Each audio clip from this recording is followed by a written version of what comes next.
Linkin Park. Aujourd'hui, je vous fais une vidéo que vous attendez tous, que vous me demandez depuis des mois. Enfin, je vous la fais. C'est une vidéo réaction sur et analyse de la nouvelle chanteuse de Linkin Park, Emily Armstrong. C'est parti. Bon, si tu me connais pas, moi je m'appelle Miroshka, Miro pour les intimes. Je donne des cours de chant depuis 2012. Voilà. Et on vieillit, qu'est-ce que tu veux? Après avoir passé des années à faire du chant classique, je me suis spécialisée en chant moderne et plus particulièrement en saturation, distorsion, growl, scream et toutes les joyeusetés qu'on peut faire avec sa voix. Il y a une chose qu'on dit souvent en Suisse, c'est « il n'y a pas le feu au lac ». Voilà, parce que évidemment, ça fait depuis septembre, oui, je sais plus la date exacte, qu'on sait qu'il y a une nouvelle chanteuse de Linkin Park. Je pense que toute la toile, la planète entière en a parlé. Ça a fait un monstre débat. Est-ce que c'est bien, pas bien? Oh, ils reviennent juste pour l'argent. Oh, gna gna gna gna gna gna et gna gna gna gna gna gna. Et moi, j'ai pas fait de vidéo parce que j'avais pas le temps. Et puis voilà. Je pense que attendre un petit peu, c'était pas si mal. Comme ça, on sortait un petit peu de l'effervescence du début. Moi, je voulais pas prendre part au petit racontard. C'est sûr que quand il y a un groupe aussi mythique que Linkin Park qui s'arrête pour des raisons que l'on connaît, qui sont dramatiques, et c'est sûr que c'est compliqué, quoi. Et on pensait tous que ce groupe, il allait disparaître avec Chester. Et là, quelques années après, c'était quoi, 2017, donc 7 ans après, ils reviennent avec de nouveaux titres.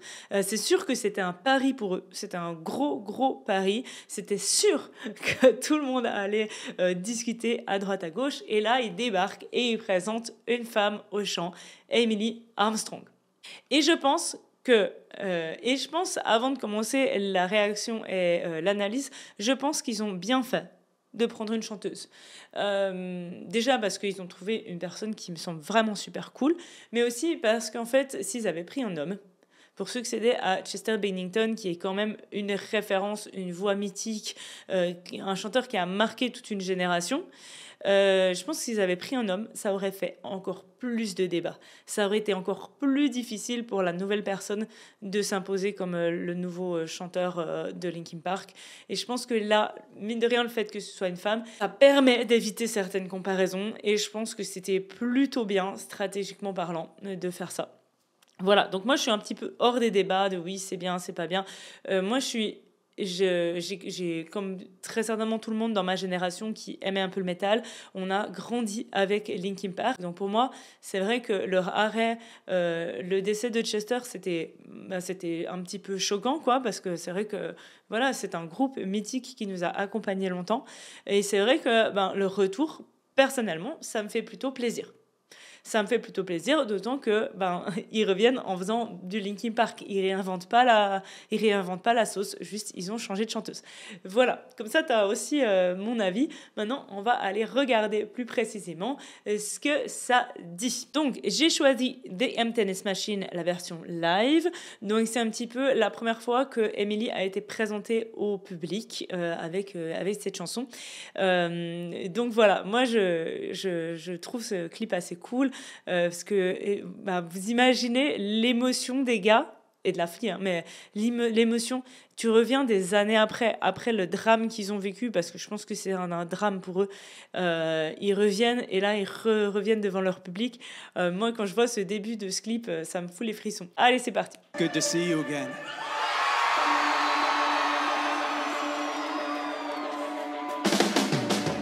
Your blade sharpened with precision. Flashing your favorite point of view. I know you're waiting in the distance, just like you always do, just like you always do. Already pulling me in, already under my skin, and I know exactly how this ends. I let you cut me open just to watch me bleed. Gave up who I am for Oh, rien à voir, mais vraiment ce moment, il me fait vachement d'émotion, quoi. C'est hyper joli ce moment où ça fait Let you cut me open et il y a tous les instruments qui s'arrêtent et il est juste a cappella. Enfin, juste ce moment, ce retour, je trouve ouf. J'ai arrêté sur l'image où il y a tous les téléphones, là, c'est hyper drôle. On est bien en 2024, hein. Don't know why I'm hoping for what I won't receive. Falling for the promise. Et là, t'imagines l'émotion de la meuf. Quand tu débarques, tu vas être présentée comme la nouvelle chanteuse d'un groupe comme Linkin Park, mais t'imagines les poils que tu dois avoir, le palpitant au taquet, ça doit être ouf. The emptiness machine. The emptiness machine.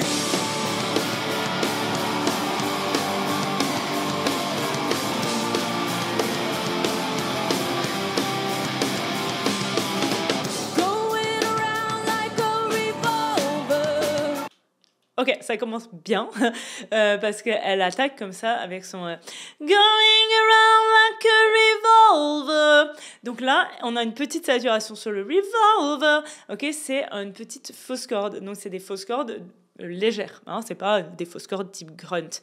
Et au niveau de la voix, elle est vraiment dans une espèce de mixte, c'est-à-dire on n'est pas dans la voix tête, on n'est pas dans de la voix tête en mode going around like a revolver, ok, mais on n'est pas non plus dans quelque chose d'hyper lourd en mode going around, ok, c'est pas ultra lourd, c'est vraiment, tu vois, ce côté très dosé comme ça, going around like a revolver, ok, ça c'est le ouin-ouin. Tu peux le trouver en faisant un truc un petit peu plaintif, un petit peu, c'est ce qu'on appelle aussi des fois le crying mode, ce côté un peu, voilà, géniarde. C'est un peu Mimi géniarde. Pourtant c'est joli, hein. Donc si je nous remets ça.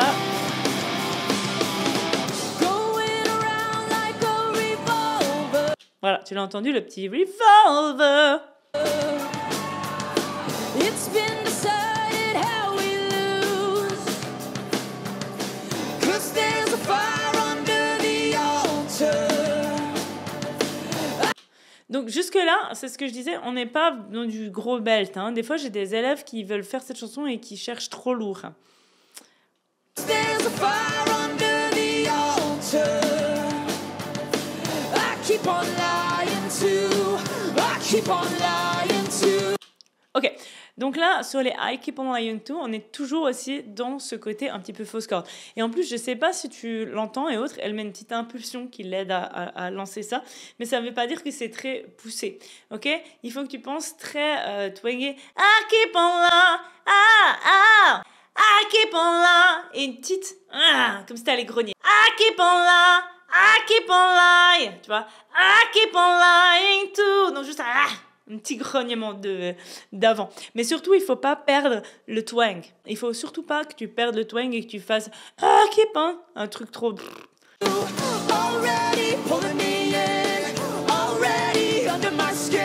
Ok, là on est un tout petit peu plus dans le belt. Hein. Already, parce que c'est sur des et on a plus ce côté un tout petit peu plus large. Already on the mountain. Je dis n'importe quoi, pardon. Already for me. C'est ça. Alright, hey. Donc là, on est plus sur le belt là-dessus. Là, toujours, hein, des petites fausses cordes. Donc, quand elle met facilement quand même les fausses cordes parce qu'elle a un son au niveau de la voix claire, qui est un tout petit peu compressé, un petit peu retenu, et puis qui est comme ça assez clair, assez twang. Donc ça va favoriser un petit peu tes fausses cordes.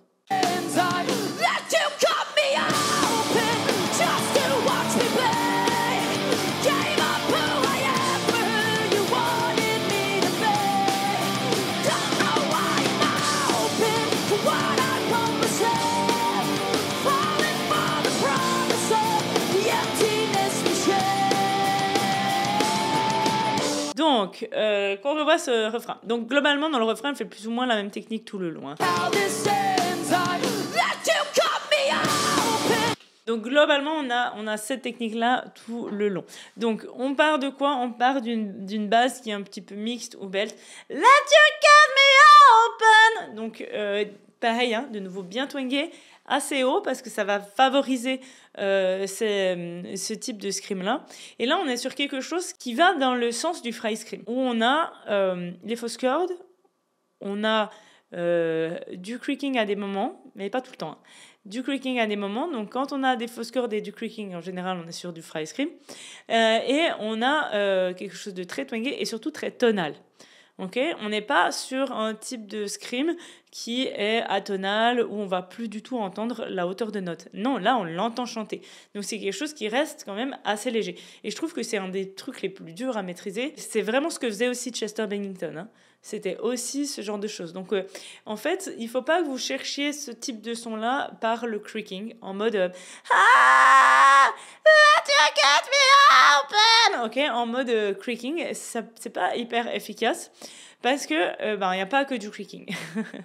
Il y a aussi pas mal de fausses cordes. Je pense qu'elle part de sa technique de fausse corde dans l'aigu pour faire venir du scream dedans. Donc typiquement, dans la théorie, c'est on va avoir un son un peu aigu qui va souvent être un petit peu dans une zone de jonction entre M1 et M2 ou en tout cas quelque chose d'un petit peu mixte.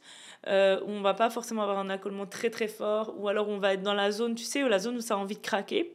Ok, et puis on va avoir un très très fort twang, ce qui va pouvoir amener potentiellement du creaking au niveau des cordes vocales, à condition que les cordes vocales soient pas ultra tendues. Et c'est là souvent le problème. Donc on va avoir beaucoup de twang, des fausses cordes et des cordes vocales qui sont dans une zone un petit peu voilà, si elles avaient envie de faire un vocal break. Et ça, c'est la recette pour le fry scream. C'est facile à dire, mais pas facile à faire. Hein. Donc, si tu veux bosser ça, la première chose à faire, c'est bien bosser ton son en clean. Yeah! Attends, je m'éloigne un peu. Yeah, yeah, yeah, yeah, yeah. Déjà bien en clean. Let you get me open just to watch me bleed. Déjà pour que ça, ce soit clean et que tu te sentes bien et que tu n'aies pas l'impression que tu es en train de forcer. Ok ? Je pense que la deuxième étape, c'est de faire attention que quand tu es en clean, tu n'es pas en train de pousser de l'air. Let you get me... Ça, c'est mort. Encore plus si on veut aller vers du fry scream, ou comme tu le sais si tu regardes mes vidéos, le fry scream nécessite peu d'air. Donc si toi, tu essayes de forcer et de pousser, tu ne vas jamais y arriver. La deuxième étape, je pense, pour que tu puisses un petit peu travailler ce fry scream, c'est de bosser tes fausses cordes de façon assez légère sur ta voix claire. Donc typiquement, désolée, je joue avec mon micro, mais en fait sinon vous êtes c'est trop fort. Donc c'est par exemple de faire yeah et d'aller mettre les fausses cordes dessus. Donc typiquement un petit peu comme ça. Yeah! Ok? Yeah!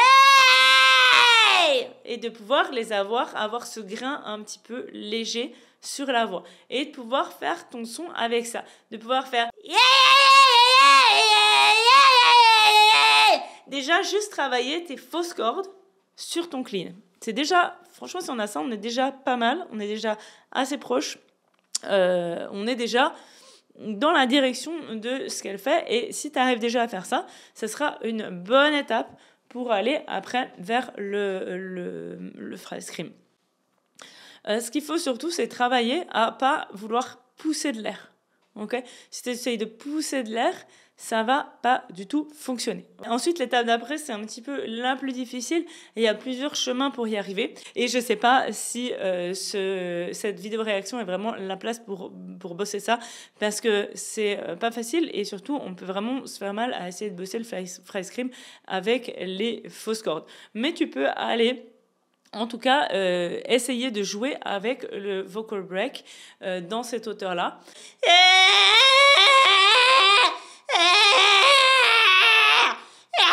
Avec ce vocal break-là, pour aller essayer de choper ton creaking. Mais encore une fois, attention, parce que si on pousse de l'air, on peut vraiment se blesser. Donc, attention avec cette technique.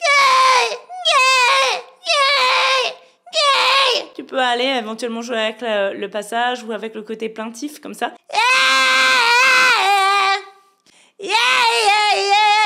N'oublie pas qu'il y a cette position de fausse corde dedans, que ce n'est pas forcé et ultra fort. Ça, c'est l'autre chose que tu peux noter, c'est qu'en fait, et on le voit si je reprends là, elle n'est pas forcément, à mon avis, beaucoup plus fort sur son scream que sa voix claire. parce qu'elle n'a pas besoin de s'éloigner une chie du micro, elle n'a pas besoin de faire beaucoup de différence entre son clean et son scream. Et c'est souvent une des caractéristiques du fry scream, c'est qu'il est fort, mais pas beaucoup plus fort que ton clean en fait. Et c'est plutôt un avantage, parce que si tu as des saturations qui sont beaucoup plus fortes que ton clean, quand tu chantes en clean et en saturé, bah t'es vite emmerdé au niveau des balances, parce que tu vas avoir un truc hyper fort, un truc pas fort. Donc quand tu bosses tes saturations, il faut que tu essayes qu'elles aient un niveau général plus ou moins le même. Enfin, plus ou moins non, mais pas des énormes différences de niveau sonore.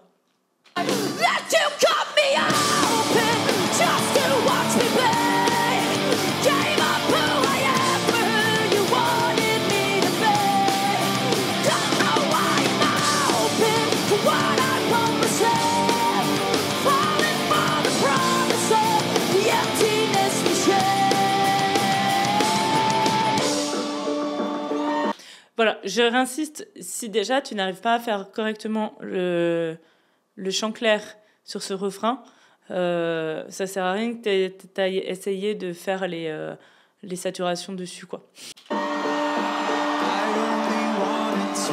Et je refais une digression, mais je trouve qu'elle est vraiment trop cool, quoi. Ils ont vraiment fait un super choix. Je trouve qu'au niveau de la voix, ça colle super bien. Au niveau du scream, c'est cool. C'est exactement ce qu'il fallait. Et elle est, tu vois, c'est une meuf qui a l'air cool. Elle colle bien au style du groupe. Elle est jolie, mais sans être une bimbo, parce que ça aurait pas été dans le style du groupe. Franchement, je trouve que c'est un super choix. Moi, je la trouve super cool. Be part of something I only wanted to be part of I only wanted to be part of something I only wanted to be part of I only wanted to be part of something I only wanted to. Donc là, on est sur cette partie-là où je sais pas si c'est sûr, donc elle est plutôt dans un truc de belt, c'est un peu moins haut. On a beaucoup ce I only wanted to, un tout petit peu assombri comme ça. I only wanted to, parce qu'elle, pour donner un effet un tout petit peu plus lourd, un petit peu comme ça, un petit côté un petit peu assombri dans son son. Sauf quand tu as des moments, il y a les fausses cordes. Ou quand il y a les fausses cordes, il y a de nouveau un petit peu un son un peu plus, tout petit peu plus twangé pour favoriser encore une fois ces fausses cordes. Voilà, là t'as entendu comme tout d'un coup, c'est la voix elle est beaucoup plus claire. C'est de nouveau très refermé, donc vraiment hyper twangé. Je pense qu'elle a un twang pharyngé assez intense ici. Ok, c'est de nouveau très serré. Là je faisais juste pour la démo, je faisais juste du creaking. Elle est pas seulement en creaking. Tu vois, on entend vraiment à des moments les fausses cordes. Elle n'est pas toujours en scream. Hein. Des fois, elle est juste avec des fausses cordes et des fois avec des screams. Donc, elle n'a pas un scream, tu sais, genre tout le temps régulier sur le son. Elle a des fausses cordes qui, de temps en temps, se transforment en fry scream. Je le vois vraiment un petit peu comme ça, son scream.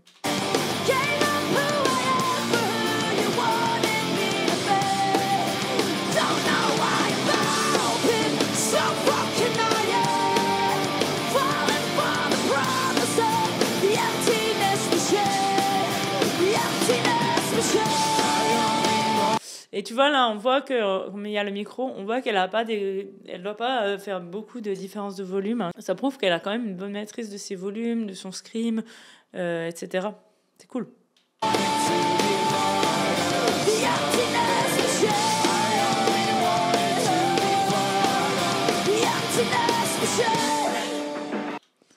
Ok, là sur cette fin, The Emptiness Machine. Je pense que sur cette fin, elle a un peu moins un larynx un peu moins haut et elle garde un son un tout petit peu plus sombre que sur les refrains où bah déjà c'est plus haut donc.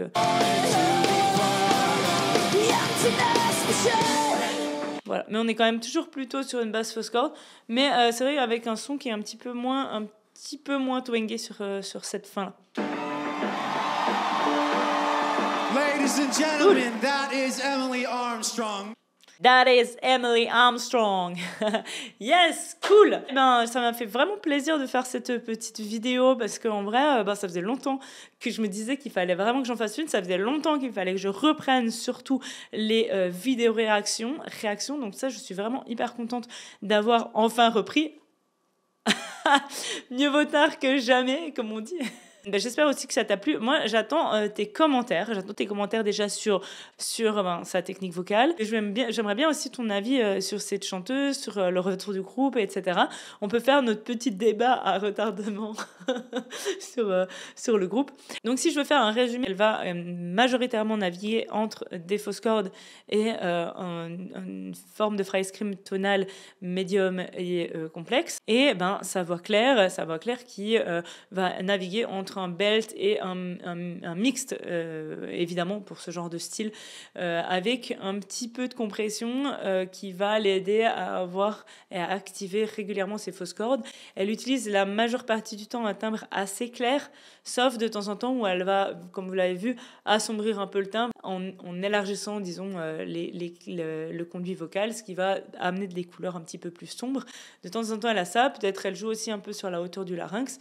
Mais bref, je ne vais pas analyser tout ce qu'elle fait dans les... Mais voilà, c'est globalement la technique aussi qu'utilisait Chester. Finalement, elle est vraiment pas très loin, mis à part que c'est une voix de femme. On se rapproche quand même pas mal de ce qu'il faisait. Donc voilà, moi je trouve que c'est un super choix de chanteuse. Je suis super contente. J'aime bien leur nouvelle chanson. Je trouve qu'elle assure quand même au niveau de la voix. Et franchement, il fallait le faire parce que succéder à un chanteur comme Chester, ça devait être quand même un truc de malade. Franchement, moi, je ne sais pas si j'aurais eu les couilles d'accepter une mission pareille. Donc voilà, c'est une meuf, je trouve vraiment badass. Sur ce, je vais te proposer évidemment de t'abonner, d'activer la petite cloche si tu veux être au courant de mes prochaines vidéos. D'ailleurs, je te fais un petit spoiler. Une de mes prochaines vidéos qui va venir très vite, ça va être une vidéo comment chanter comme Emily Armstrong, où je vais reprendre mon concept que j'ai fait avec Lizzie Hale, où on va essayer ensemble de décortiquer, de faire des petits tips pour essayer de reproduire sa technique vocale et d'essayer de voir qu'est-ce qu'elle fait à quel moment dans la chanson. Donc, si tu veux être au courant de ça, tu actives la petite cloche. Et bien sûr, tu me mets des pouces bleus parce que ça soutient la chaîne et moi, ça me soutient et ça me donne envie de faire plus de vidéos pour t'aider. Et puis, tu peux aussi, si tu es intéressé par les coachings vocaux, tu peux aller voir dans la description. Il y a mon site et il y a aussi celui de Sing and Scream. Sing and Scream qui est un collectif de profs de chant francophones. Donc, on est 4 profs de chant. On s'est réunis ensemble pour justement travailler sur les saturations et aussi apporter du contenu de qualité, on l'espère, sur les saturations dans le monde francophone. Donc il y a Lina, Florian, Arnaud et moi. On est tous diplômés et spécialisés en saturation. Donc tu peux prendre des coachings avec chacun d'entre nous si tu veux. En tout cas, je te laisse aller voir l'adresse du site qui est en dessous. Et puis voilà, on se retrouve du coup en commentaire et sur Instagram. Et puis sur ce, je te dis à bientôt pour de nouvelles vidéos.